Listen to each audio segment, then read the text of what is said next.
দীর্ঘ ৮ ঘন্টা train journey শেষে আমি খুন্তিপুরে এসে পৌঁছালাম। আরও আগে আসা যেত, কিন্তু ট্রেন ঠিক টাইমে আসলো না। ট্রেন থেকে নামতে নামতে অনেক রাত হয়ে গেছে। স্টেশনের ঘড়িতে টাইম দেখে আমার চোখ কপালে। এখন রাত 10টা বাজে।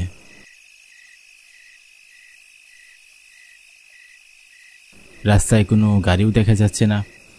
এত রাতে এই গ্রামে কোনো যানবাহনও পাওয়া যাবে না, আর এই জিনিসটা আমার মাথায় ছিল না।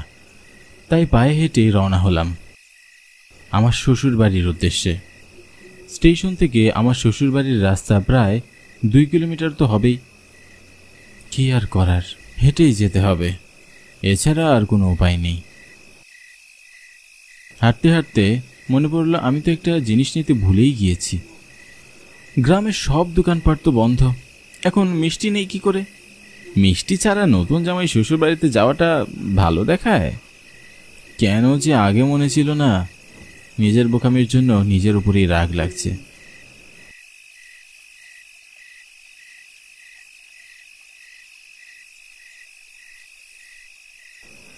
আমি মামুন আহমেদ, সদ্য বিয়ে করেছি। আমার বউ তার বাবার বাড়িতে আগেই চলে এসেছে। আমি চাকরির জন্য তখন আসতে পারিনি। ঈদের ছুটি পাওয়ায় বউকে নিয়ে শ্বশুর বাড়িতে যাচ্ছি।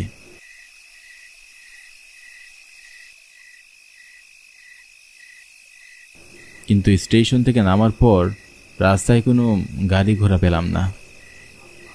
পাওয়া যাবেই বা কি করে? এরা তো আর শহর না। গ্রামের সন্ধ্যা হতে না হতেই যে যার বাড়িতে চলে যায়। গ্রামের মানুষের কাছে এখন অনেক রাত। মিষ্টি না নেওয়ায় মন খারাপ হয়ে গেল।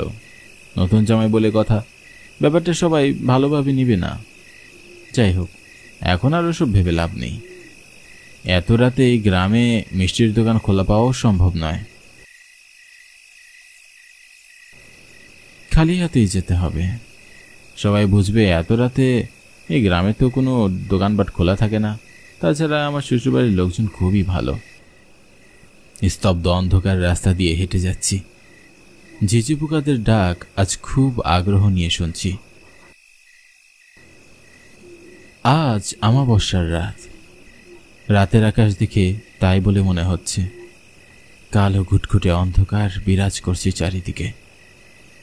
শুকনা রাস্তা হওয়ায় পথ চলতে কোনো অসুবিধা হচ্ছে না। জীবনে এই প্রথম এত রাতে গ্রামের পথে হাঁটছি। গ্রামে খুব কম আসা হয়। ছোটবেলা থেকে শহরে আমার বেড়ে ওঠা। মায়ের ইচ্ছা ছিল তার গ্রামের কোনো মেয়েকে যেন আমি বিয়ে করি, আর তাই তার পছন্দে আমার বিয়েটা হয়েছে। শহরে বেড়ে উঠলেও আমি খুব একটা সাহসী নই। ছোটবেলা থেকে ভূতের গল্প পড়ে বড় হয়েছি, তাই একটু অন্ধকারে আমার দম বন্ধ হয়ে আসে। এই অন্ধকার পথে একা হাঁটতে আমার একটু ভয় ভয় করছে। দুপাশে ঘন জঙ্গল, মাঝখানের রাস্তা ধরে আমি হাঁটছি। হঠাৎ জঙ্গলের দিকে চোখ যেতেই আমার চোখে একটা দোকান চোখে পড়ল। দোকানে মিটমিট করে আলো জ্বলছে। আমি কিছুটা এগিয়ে গিয়ে দেখলাম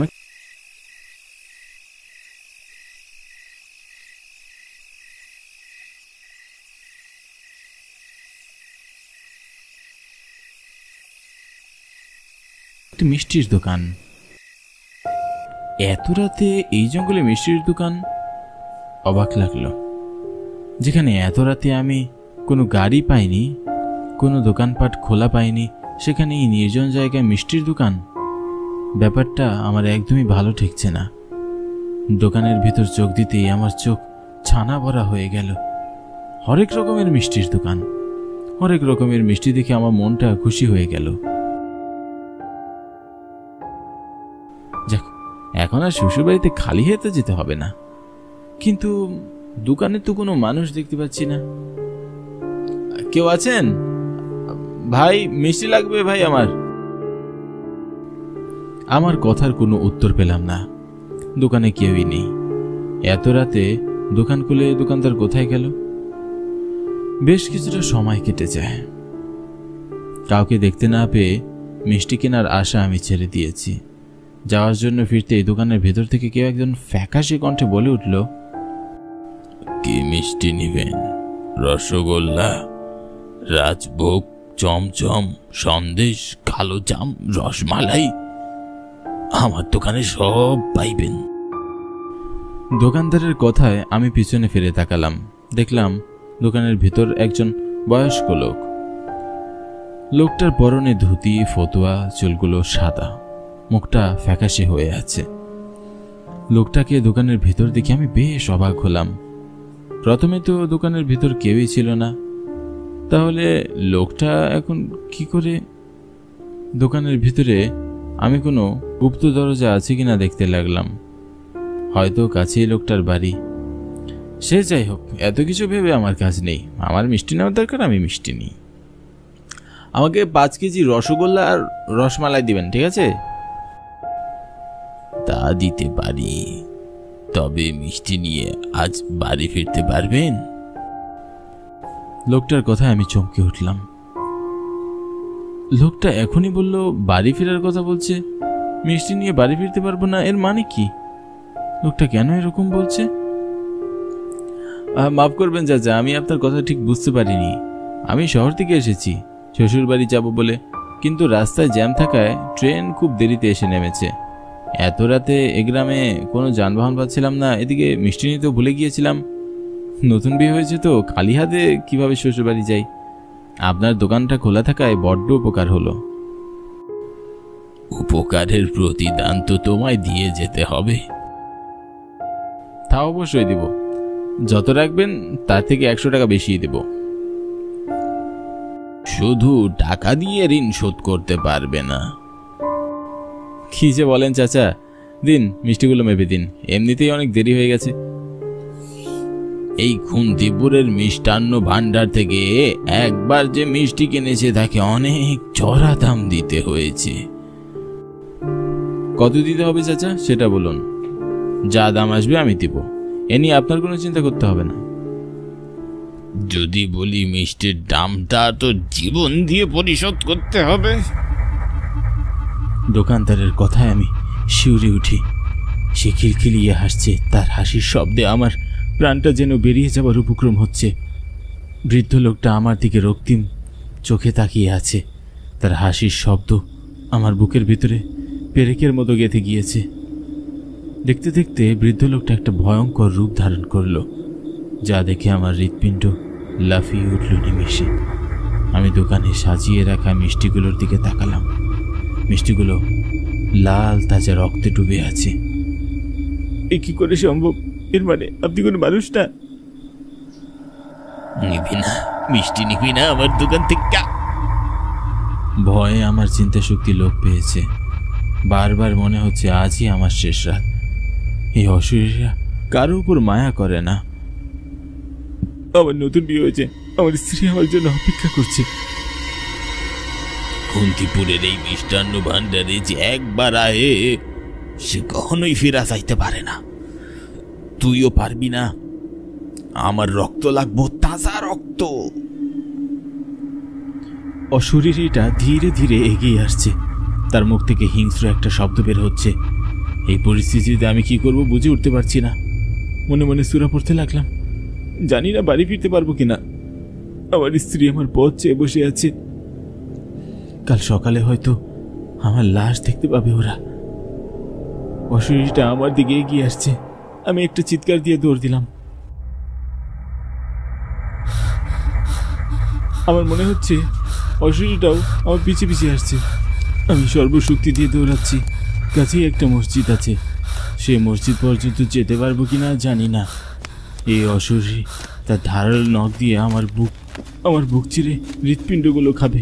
প্রচণ্ড ভয়ে আমি জ্ঞান হারিয়ে ফেলি।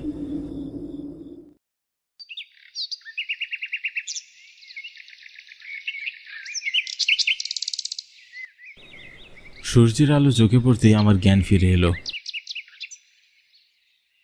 চোখ মেলে আমার মুখের উপর একজন লোক আমার দিকে ঝুঁকে আছে। আমি প্রচণ্ড ভয়ে চমকে উঠলাম।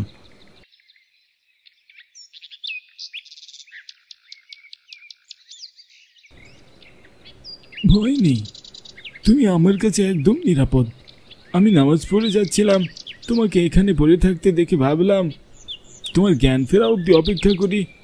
তুমি কি কিছু থেকে ভয় পেয়েছো? আমি হুজুরকে সব ঘটনা খুলে বললাম।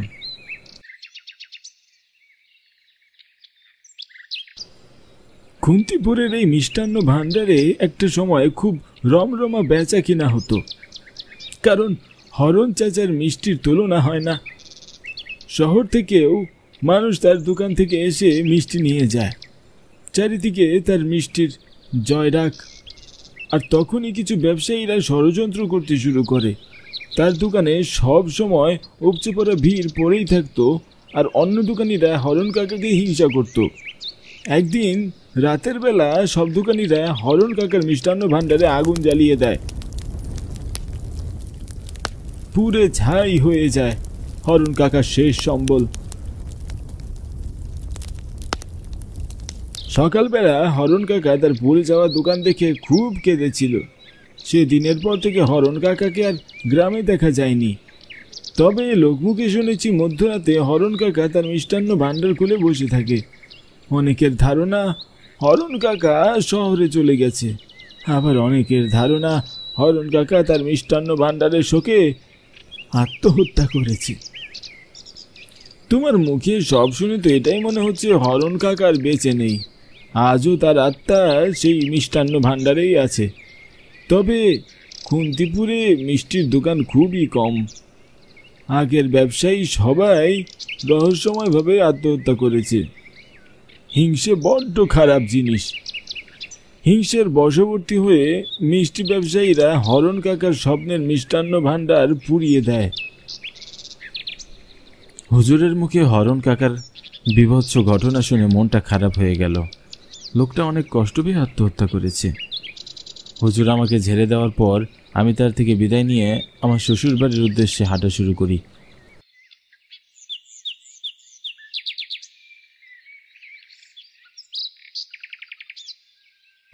সকলে আমার জন্য অপেক্ষায় আছে, অনেক চিন্তাও করছে আমাকে নিয়ে।